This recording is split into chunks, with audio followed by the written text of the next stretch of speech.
किसान साथियों राम राम। आशा करता हूँ आप सब ठीक ठाक होंगे। साथियों, हमारा आज का विषय गेहूं पर रहेगा, क्योंकि गेहूं की बिजाई अभी आने वाली है। हर किसान गेहूं की बिजाई करने के लिए तत्पर है। उसने अपनी ज़मीन वगैरह तैयार कर रखी है। इसलिए आज हम गेहूं को के ऊपर चर्चा करेंगे। तो मेरा आपसे ये विनम्र निवेदन है कि आप इसी तरह की खेती से जुड़ी रोचक जानकारी प्राप्त करने के लिए चैनल से जुड़े, सब्सक्राइब करें, इसके सामने वाली घंटी का बटन दबाएं और अपने दोस्तों तक इस आवाज़ को पहुंचाएं। साथियों, मेरे विचार में मैं 3 वैरायटियों की चर्चा करूंगा।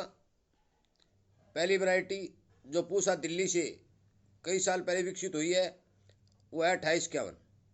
दूसरी वैरायटी 1105। तीसरी वैरायटी 2967। साथियों, कोई भी वैरायटी का चयन अपने ज़मीन और पानी के हिसाब से करें। मैं आपको बता देना चाहता हूँ कि हल्की ज़मीन और कम पानी हो तो उसमें 2967 का चुनाव करें।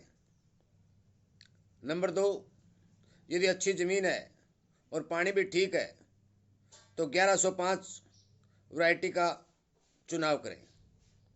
साथियों, बाकी बात रही 2851 की। 2851 एक सदाबहार किस्म है। इस किस्म के मुकाबले आज तक भारत के किसी भी यूनिवर्सिटी ने ज़्यादा पैदावार देने वाली कोई किस्म तैयार नहीं की है। ये हल्की ज़मीनों में भी उत्पादन देती है, भारी में भी देती है, पानी यदि 4 लग जाए तो भी देती है और 6 लग जाए तो भी देती है। इसके गिरने की समस्या बहुत कम आती है। पैदावार ज़्यादा होने के कारण क्या है ये मैं अगले वीडियो में बताऊंगा, क्योंकि अब वीडियो लंबा हो जाएगा। मुख्य मैं बातें आपको बता देता हूँ। 2851 में और कोई डरने वाली बात नहीं है। सिर्फ पीला रतुआ नामक रोग आता है, जिसकी 2 स्प्रे यदि किसान निकाल देता है तो पीला रतुआ पूर्ण रूप से कंट्रोल हो जाता है। इसलिए किसान भाइयों, 2851 का तो मुकाबला है नहीं, परंतु 1105 और 2967 ये किस्म भी दोनों की दोनों अच्छी है।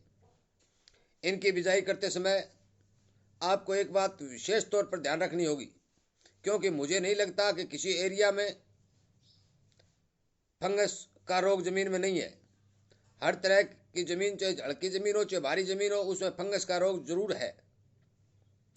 गेहूं की बालियां काली हो जाना, पत्ते पीले हो जाना, ये सब कारण क्या होता है कि बीज में जो फंगस होता है वो फंगस तने के हिसाब से ऊपर तक जाता है। उसके प्रभाव से गेहूं में रोग आते हैं। इसलिए कृपा करके आप जरूर गेहूं का बीज उपचारित करके बोएं। कार्बेंडाजिम 50 WP जो विभवास्टिन के नाम से आता है, 10-20 ग्राम प्रति एकड़ के हिसाब से, प्रति किलो के हिसाब से बीज को उपचारित करें और उसकी बुआई करें, ताकि जड़ में लगने वाली फंगस कंट्रोल हो सके और किसान को नुकसान नहीं उठाना पड़े। साथियों, आज समय बदलता जा रहा है, फसलों के बीज बदलते जा रहे हैं, जमीन की उपजाऊ शक्ति घटती जा रही है, पानी हल्का है, जमीन में हानिकारक फंगस की मात्रा बढ़ती जा रही है। कृपया करके मेरा ये आपसे निवेदन है कि आप बिना उपचारित करके बीज न बोएं।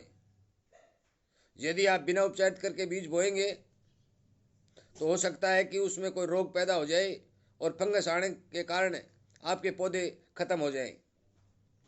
इसमें एक विशेष ध्यान और रखने वाली बात है कि पिछले साल जब हम गेहूँ निकाल रहे थे तो मौसम गीला था, बरसात का मौसम था। जिस किसान ने निकाली या जिस फार्म वाले ने निकाली, गेहूँ में नमी थी और नमी होने के कारण गेहूँ में इल्ली भी लगने की संभावना बढ़ जाती है। इसलिए कृपया करके जो भी दोस्त थैली का बीज खरीदते हैं, उस थैली के बीज में परखी मारकर अवश्य देख लें कि उसमें कोई कीड़ा वगैरह तो नहीं लगा हुआ है, क्योंकि किसान बाजार में जाता है और थैली खरीद के घर लाता है और जब खेत में ले जाकर उसको खोलता है तब देखता है कि बीज अच्छा है या नहीं है। परंतु ऐसा नहीं करें दोस्तों।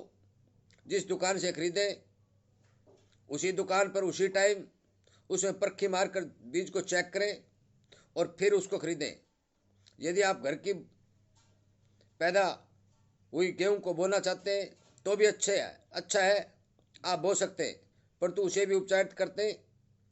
छोटे कटे फटे दाने जो थ्रेसर से कट जाते हैं उनको जार लगाकर अलग निकाल दें, क्योंकि यदि हम 50 किलो गेहूं का बीज तोल के खेत में ले जाते हैं, उसमें यदि जार लगाते हैं तो 3-3.5 किलो बीज जार के जरिए नन्ना कटा हुआ व मरा हुआ बीज निकल जाता है और उसकी मात्रा 45 किलो रह जाती है। कृपया करके ऐसा न करें। आप स्वस्थ और शुद्ध बीज के हिसाब से चुनाव करें। साथियों, 2967 का बीज 40 किलो बीज यदि प्रति एकड़ पड़ता है तो बढ़िया है। 1105 का यदि 40 किलो पड़ता है तो बढ़िया है। परंतु 28-51 गेहूँ बोने वाले किसान इस बात का ध्यान रखें कि वो 60 किलो प्रति एकड़ बीज बोएं, ताकि एकड़ में पौधों की संख्या पूरी बनी रहे और पैदावार पूरी हो।